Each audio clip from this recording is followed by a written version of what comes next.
Il était une fois, dans un village reculé, une femme nommée Demba, connue pour sa beauté, mais surtout pour son obstination. Demba avait tout ce qu'elle voulait dans la vie, sauf un mari. Ses amis et sa famille lui rappelaient de souvent qu'elle devait se marier, mais elle repoussait sans cesse les prétendants, insatisfaite de chacun d'eux. Un jour, alors qu'elle se promenait seule en forêt, Demba aperçut un étrange singe blanc au regard perçant et à la posture humaine. Curieuse, elle s'approcha. Le singe lui parla d'une voix grave et douce.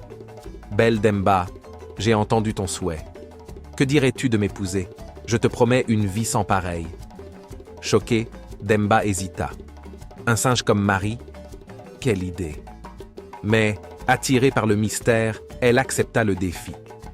Elle dit au singe blanc qu'elle l'épouserait s'il lui offrait le plus beau des bijoux, un collier d'or pur, qu'elle pourrait porter avec fierté devant les siens.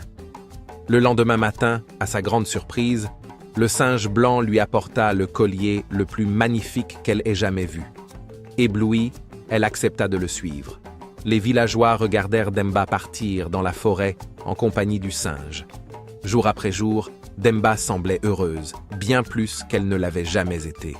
Personne ne comprenait pourquoi elle avait choisi un singe comme mari, mais certains commençaient à penser qu'elle cachait un grand secret. Cependant, un jour, poussée par la curiosité, une amie de Demba décida de la suivre en cachette jusque dans la forêt. Elle découvrit alors le secret. Chaque nuit, le singe blanc perdait sa forme animale et se transformait en un homme d'une beauté incroyable. « Pourquoi cacher cette vérité à tous ?» demanda l'amie. Malgré les conseils de Demba, son amie raconta à tout le village l'étrange vérité. Alors, les villageois commencèrent à murmurer et à pointer du doigt Demba, l'accusant de tromperie et de magie. Le singe blanc, attristé par cette trahison, décida de quitter le village pour toujours, emportant avec lui sa richesse et sa magie. La forêt ne résonna plus jamais de ses pas. Quant à Demba, elle resta seule, regrettant profondément d'avoir cédé à la curiosité de son amie et à l'opinion des autres. Elle comprit alors que le vrai bonheur doit parfois rester secret et que ceux qui sont trop curieux peuvent tout perdre. Morale. Parfois, il est préférable de préserver son bonheur en silence, car tout ce qui est exposé au regard peut s'évanouir.